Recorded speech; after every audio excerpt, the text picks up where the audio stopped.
नमो सिद्धाणं नमो आयरीयाणं नमो वज्झायाणं नमो लोये सव्यसाहुणं नमः श्रीवर्धमानाय निर्धूतकैलात्मने शालोकानां त्रिलोकानां यद्विद्यादर्पणाय ते नमो अर्यन्ताणं नमो सिद्धाणं नमो आयरीयाणं नमो वज्झायाणं नमो लोये सव्यसाहुणं। बोलिए अनंत अनंत परमेष्ठी भगवान की, आदिब्रह्म आदिनाथ भगवान की जय, वर्तमान शश महावीर भगवान की जय, आचार्य समन्त स्वामी महाराज जी की जय, आचार्य वर्षी विश्व सागर जी महाराज जी की, अहिंसा में विश्व धर्म की।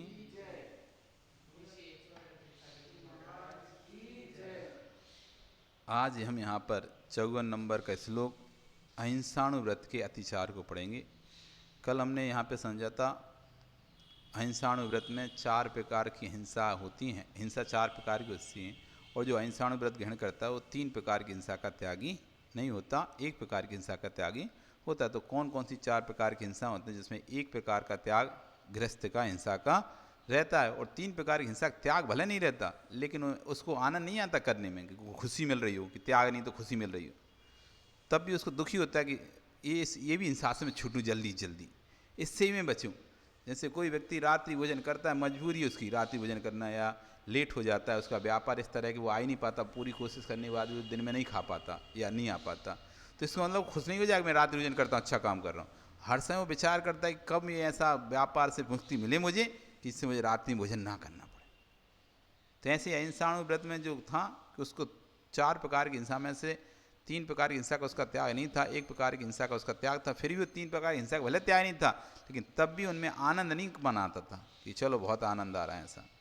तो आज कह रहे हैं कि अहिंसाणु व्रत में जो 1 प्रकार की हिंसा का उसने त्याग किया, कौन सी? संकल्पी हिंसा। उस हिंसा के में कौन से अत्याचार लगते हैं, क्योंकि व्रत लिया है तो उसमें अतिचार भी लगेंगे। तो क्या क्या अतिचार से यदि हमें पता नहीं है कि इस कारण से हमारा व्रत में दोष लगेगा तो हम उससे बचेंगे कैसे? तो बता रहे हैं जो अहिंसाणु व्रत में संकल्प हिंसा का त्याग किया है उसमें किन कारणों से अतिचार लगते हैं, कौन कौन से कारण से उसमें दोष लगता है, व्रत भंग होता है, वो वाला। तो आज ये बता रहे हैं। छेदन बंधन पीड़न मतिभारारोपण व्यतिचारा आहार बाणा पिचा स्थूल बदादि व्रते पंच। छेदन यानी नाक कान आदियों को छेदना। आपके घर में यदि कोई गाय जानवर हैं तो आप उनके नाक कान आदि छेद रहे हैं। यदि आप अणुव्रती हैं, आपने अणुव्रत को धारण कर लिया है, 5 अणुव्रतों को धारण कर लिया, अहिंसाणु व्रत है, तो आप किसी के नाक कान नहीं छिदवा सकते, ना अपने बच्चों के नाक कान छिदवा सकते हैं, ना जानवरों के नाक कान छिदवा सकते। नहीं तो घोड़ों के पैर में नाल ठुकवाते हैं, ठीक है ना, गायों को वो बांधने, बैलों को वो बांधने नाक में छिदवाते हैं, कान में वो छिदवाते हैं। तो किसी प्रकार से नाक कान छेदन नहीं कर सकता। जिसने संकल्प हिंसा का त्याग कर दिया है वो जानकर किसी प्रकार से दुख नहीं पहुंचा सकता किसी भी जीव को, नाक कान आदि छेद कर। तो छेदन, बंधन, बांध के नहीं रख सकता फिर वो किसी जीव को, जानवर को खुला छोड़ना पड़ेगा उसे। यदि उसका अनुव्रत है, अहिंसाणुव्रत है, और उसके घर में गाय आदि पल रही है, भैंस आदि पाल रहा है, कोई भी जानवर को पाल रहा है, तो खुला छोड़े उसे, बाउंड्री बना दे, एक बाउंड्री के अंदर उसे खुला छोड़े। ऐसे रस्सी से बांध के नहीं रख सकता, पीड़ा होती है। किसी व्यक्ति को आप बांध के रखते हो उसको पीड़ा होती है, बहुत दुख होता है। आपको कोई बांध दे, भले खाना देता रहे, लेकिन बंधन की पीड़ा बहुत बड़ी पीड़ा होती है। आपके पैर में कोई रस्सी बांध दे और कह दे बड़ी बड़ी रस्सी है, खूब 10 मीटर की रस्सी है, तुम पूरा घर में घूमो, जो खाना है खाओ, जो बनाना है बनाओ, लेकिन रस्सी नहीं खोलेंगे हम। अच्छी सांकल बांध दी और ताला लगा दिया उसमें, खोल के भाग ना सको। वो खाएगा पिएगा लेकिन उसको किसी में आनंद नहीं आएगा, वो बंधन का दुख है वो। तो बंधे व्यक्ति को कभी सुख नहीं हो सकता। बंधन में पिंजड़े के, सोने के पिंजड़े में तुम तोते को रख दो तब भी उसको दुखी होता है, वो खुलेगा उड़ के भागने की कोशिश करेगा। सोने का पिंजड़ा भी हो, सोने की कटोरी में खीर भी हो, तब भी बंधन में खीर अच्छी नहीं लगती, खुले आकाश में सूखी पत्ती अच्छी लगती है। खट्टा आम अच्छा लगता है उस तोते को खुले में, लेकिन बंधन में मीठा पकवान भी उसके बेकार लगता है। तो कहें बंधन, छेदन, बंधन, पीड़न, पीड़ा नहीं दे सकते आप, लाठी नहीं मार सकते किसी भी जानवर को, कि आपकी दुकान के आए कोई जानवर तो उन्होंने उठाई लाठी और उसे मारी, उठा भगा दिए, कुत्ते को मार रहा है, कहीं बैल को मार रहा है, किसी को भी मार रहा है, मार नहीं सकते। यदि आपने अहिंसाणु व्रत ले लिया संकल्प रूप से, इसको मार नहीं सकता व्यक्ति, क्योंकि ना तो वो उद्योगी है, ना आरंभी है, ना विरोधी है, ना तो वो आपको कुछ कर रहा है, वो बैठा है शांति से। आप उठाए डंडा उसमें मार दिए, आप उठाए पूछ उसकी ऐसी जोर से मरोड़ दिए गाय की, उसने क्या किया था आपका? कुछ नहीं किया, बैठा था शांति से और आपको नहीं पसंद आ रहा था, आपने मुड़ देते। लेकिन यदि जिसने अणुव्रतों को ग्रहण कर लिया है, यदि वो छेदन करता है, बंधन करता है, पीड़न करता है, तो उसका अणुव्रत खत्म हो जाता है, अतिचार लग जाएंगे उसमें। और करें कान नाक आदि को छेदना, बंधन इन इच्छित स्थान जाने से रोकना, ये बंधन कहलाता है। पीड़ा कोड़ा पत्थर आदि से मारना, ये पीड़ा हो गई। और जैसे वो नहीं चलते ना, वो मारता रहता है जैसे ऐसे चाबुक से। अति भारारोपण, सख्ती से अधिक भार लादना, कोई व्यक्ति के ऊपर सख्ती से अधिक भार लाद देना। तो मैंने छोटे से बच्चे को अपने दुकान में काम करने लगा दिया, उसका शरीर ही नहीं उठता, वो तुम कह रहे हो बोर उठा के ला, वो खींच के ला, जबरदस्ती वो खींच के लेके आ रहा है, यति भारारोपण, सख्ती से अधिक आप उससे काम करा रहे हैं सिर्फ लोभ के चक्कर में कि कम में मिल गया। व्यक्ति हट्टा कट्टा लाते, बड़ा सा लाते तो ज़्यादा पैसा मांगता, छोटा सा बच्चा रख लिया था, वो उसको काम पूरा करा रहे हैं, जैसे जो बड़े व्यक्ति काम उस छोटे बच्चे से कराते, यति भारारोपण। यदि अणुव्रत किसी ने ले लिया है तो फिर ये अति भारारोपण नहीं कर सकता, उसकी भार के अनुसार उससे काम लेगा। इसकी सामर्थ्य क्या है, वो जितना समय तय किया है उतना ही समय, और समय के अनुसार पैसा देगा। ये नहीं कि सस्ते मिल गया, समय पूरा ले रहे हैं, पैसा आधा दे रहे हैं। अति भारारोपण।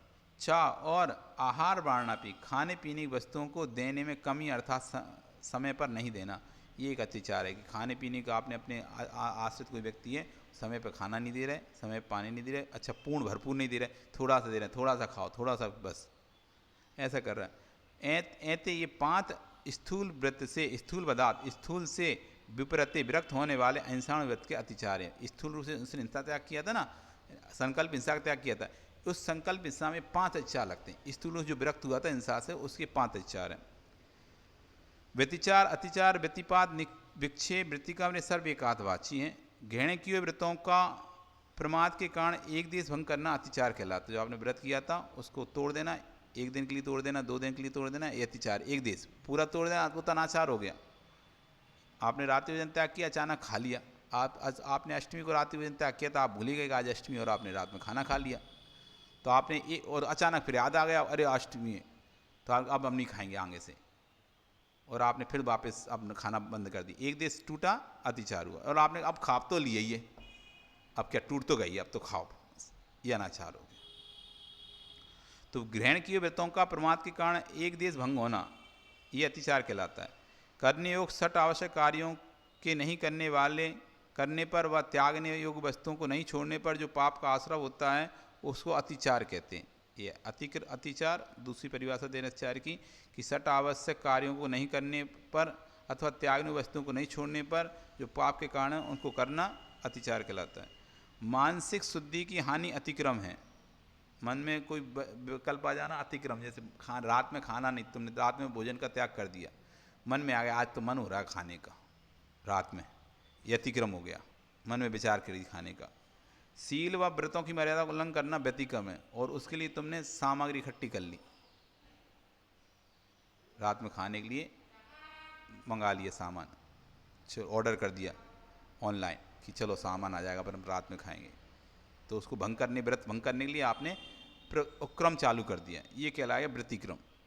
विषयों में प्रवृत्ति करना अतिचार, और आके आपने खा लिया, आ गया और आपने खा भी लिया, अब कल फिर मंगा रहे हैं, अब रोज़ रोज़ मंगाने लगे। पहले तो एक ही दिन मन हुआ था, लेकिन आपको अच्छा लगा तो अब आप रोज़ रोज़ मंगा रहे हैं, तो वो हो गया अनाचार, अब आसक्त हो गए उसमें। एक दिन खाया था, अतिचार हुआ था, यदि उसमें आपको अरे नहीं अब नहीं खाना, मुझे आगे से ध्यान रखूँगा, नहीं खाऊंगा, और आपने फिर छोड़ दिया, तो ये तो अतिचार तक बात खत्म हो गई थी। पहले तो मन में सोचा अरे नहीं, सोचना ही क्यों, जब मुझे खाने नहीं है, तो ये अतिक्रम पे बात अटक के रह गई, खत्म हो गया वहीं पे। फिर आपने ऑर्डर भी कर दिया, फिर अचानक यार काय को ऑर्डर कर वापस कर दो, पर नहीं खाने नहीं है, और आपने वापस कर दिया, ये व्यतिक्रम तक काम होकर रह गया।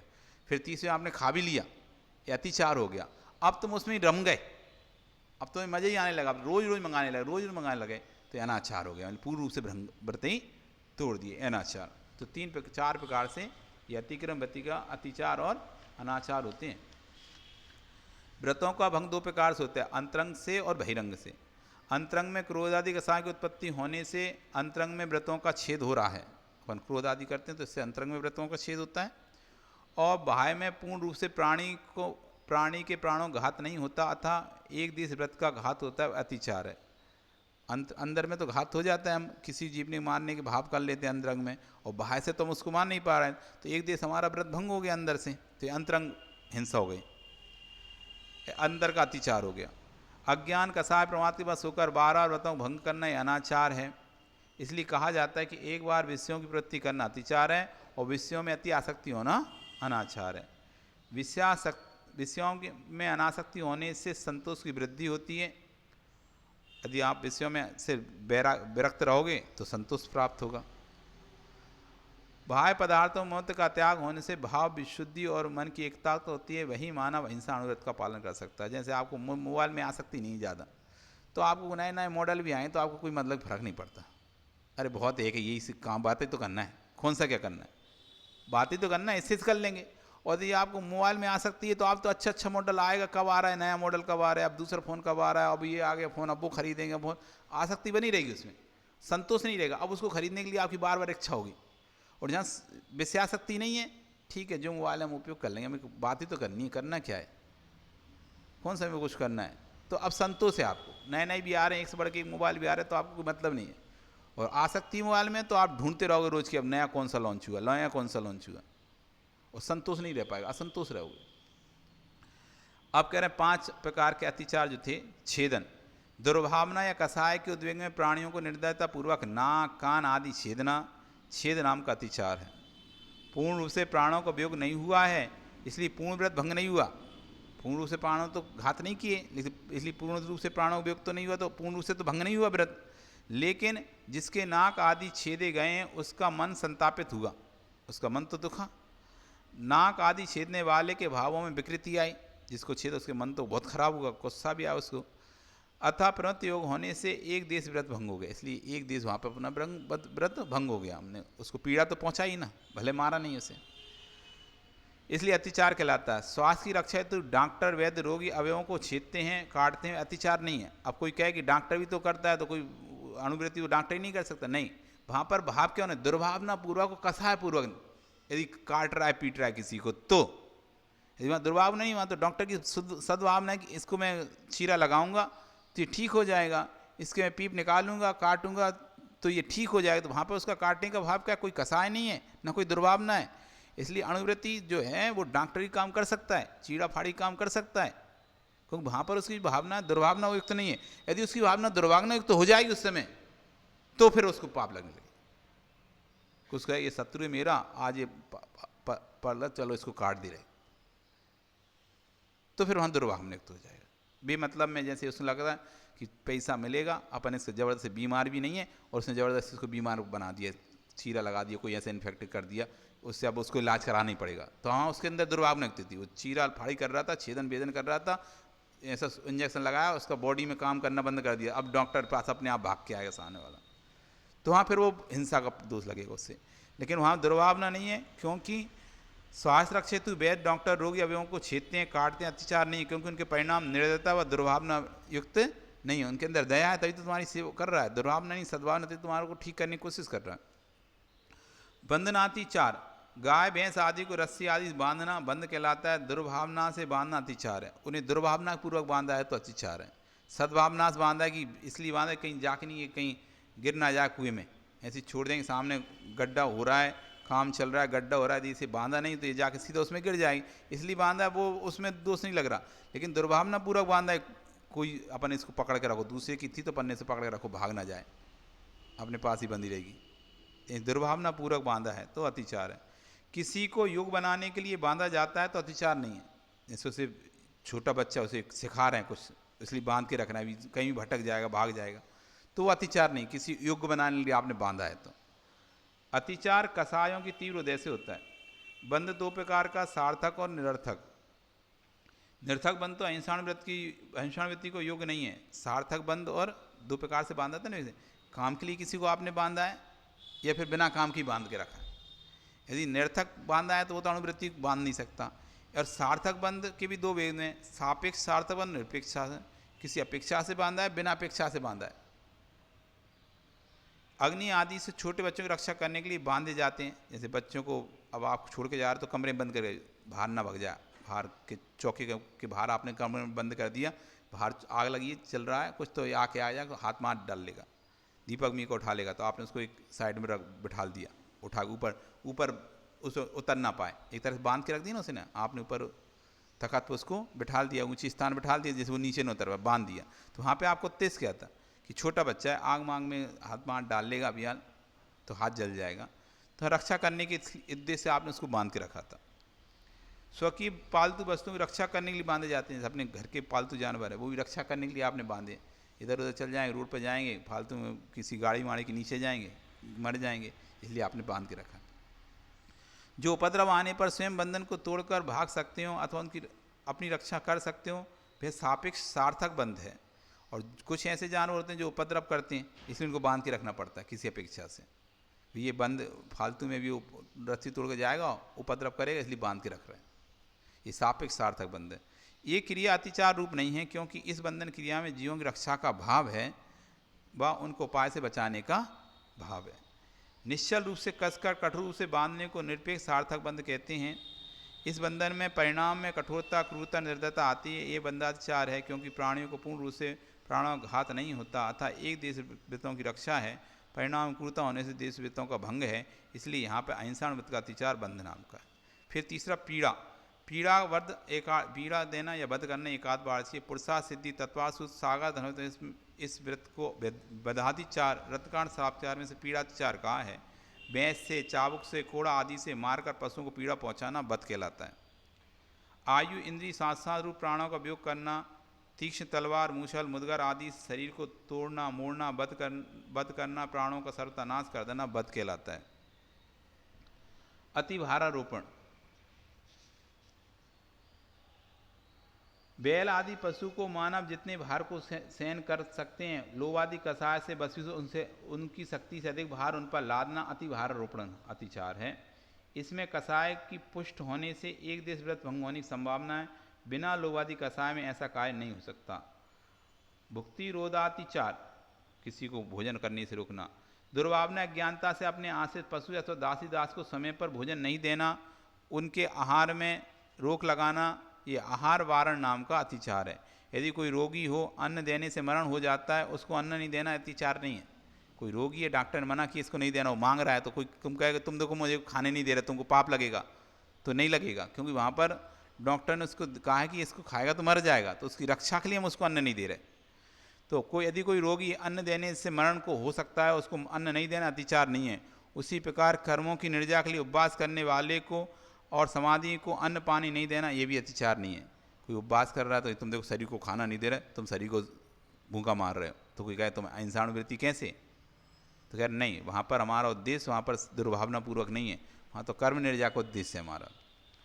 समाधि कोई है तो उसको आहार पानी त्याग करा देते हैं 4 प्रकार, तुम उसे मार रहे हो, नहीं, वहाँ मार नहीं रहे, उसका उद्देश्य उसका कल्याण करने का। वहाँ पे भांतिचार अनाचार स्वकीय भावों पर निर्भर है, अतः भावों विशुद्धि का ध्यान रखना चाहिए। इस प्रकार दुर्भावना पूर्वक नाक कान आदि को अंगों को छेदना, स्वतंत्र चलने फिरने पर लोक लगाना, डंडा कोड़ा आदि मारना, पशु मानव आदि पर सख्ती से अधिक बोझा लादना, समय पर पर्याप्त भोजन नहीं देना तथा मंत्र तंत्र आदि द्वारा अन्य प्राणी को उच्चाट आदि करना, ये अहिंसानुव्रत के अतिचार हैं। कल यहाँ पर हम 55 नंबर के श्लोक में सत्यानुव्रत का लक्षण समझेंगे। आज इतना ही। नमो अरिहंताय, नमो सिद्धाय, नमो आर्याय, नमो